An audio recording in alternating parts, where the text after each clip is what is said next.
SCLC TV.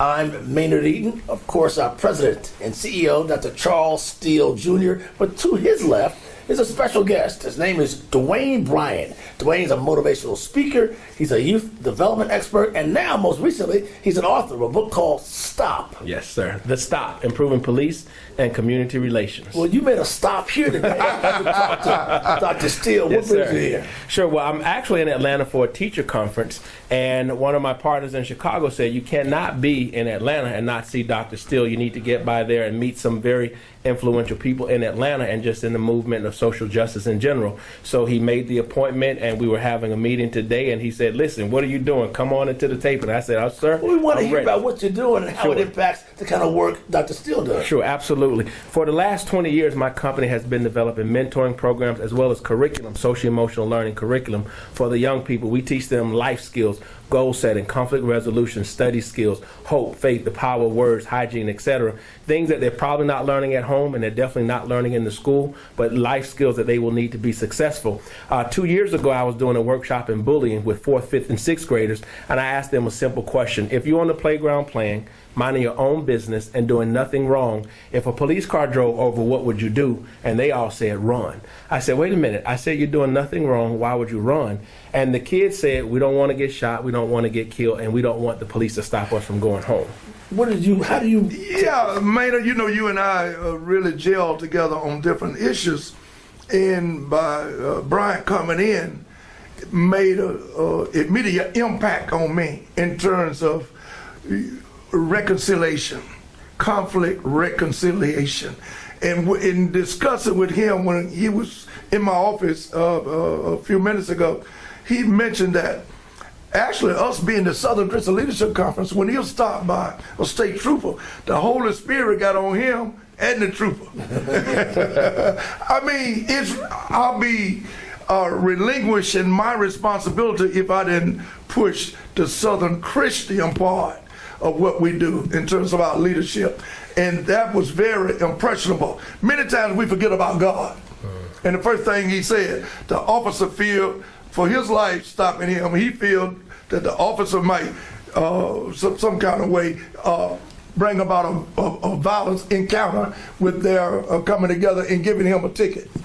But according to having Mr. Bryant here, most folks wouldn't give up their TV time.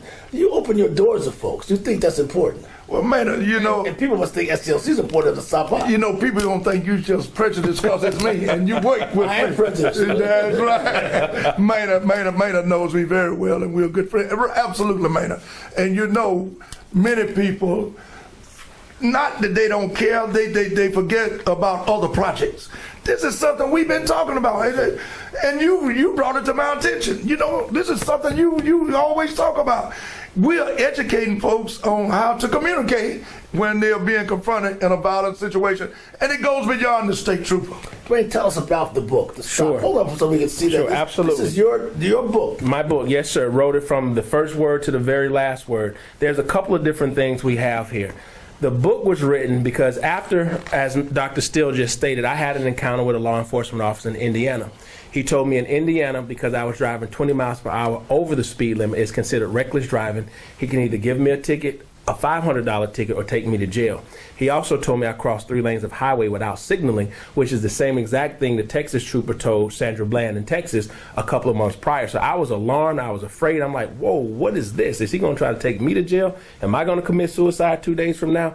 So literally the Holy Spirit, I said, Lord, I need your help. And I didn't have time for no long prayer like, Jesus. And then he said, listen, be calm. Why are you afraid? I didn't give you the spirit of fear. What are you afraid of? He said, talk to this man because you know who you are and whose you are. So as I began to have an intelligent conversation, he said, okay, give me your license. He came back with a $150 ticket. I said, can I take a picture of you? He said, why would you do that? I said, because I have students who believe any encounter with a black man and a white police officer is going to end in a fatality. And I want to show them that you have power in the stop, not just the officer. He said, what do you mean? I said, I had the power over my word choices. I had the power over my tone. I had the power over my body language. I didn't jump out of my car and run. I didn't assault you or anything. He said, you get that? I said, absolutely. You out here doing your job. Everyone who you stop is innocent. I said, I know I was speeding, but I have somewhere to go. You have somewhere to go. He said, give me the ticket back. He took the ticket back, ripped it up, and then gave me a warning. So what I did is I talked to my curriculum person and said, let's create in our first impression curriculum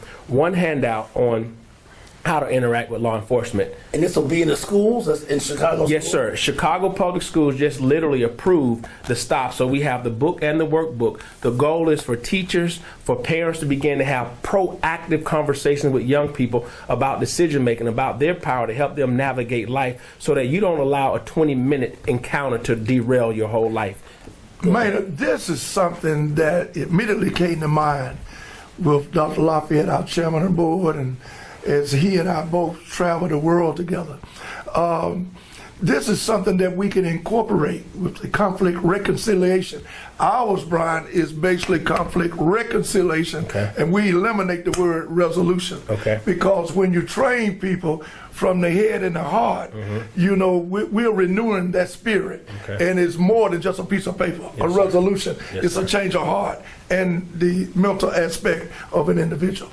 This is something in conflict reconciliation that, as Maynard, you know, people from all over the world come to us on a weekly basis, wanting to be trained. From I can call countries and presidents that getting involved with SCLC, and we're getting ready to have a trip in the Middle East. We have an office. Dr. Lafayette went with me several years ago in the Middle East, in the Mona, Israel, and also an office in Bethlehem. So this is something we're very impressionable in terms of conflict reconciliation. Dr. Steele, thank you for inviting Dwayne Bryant. Dwayne, good luck with your book. Thank you very much. Most of all, stay tuned. See you next week.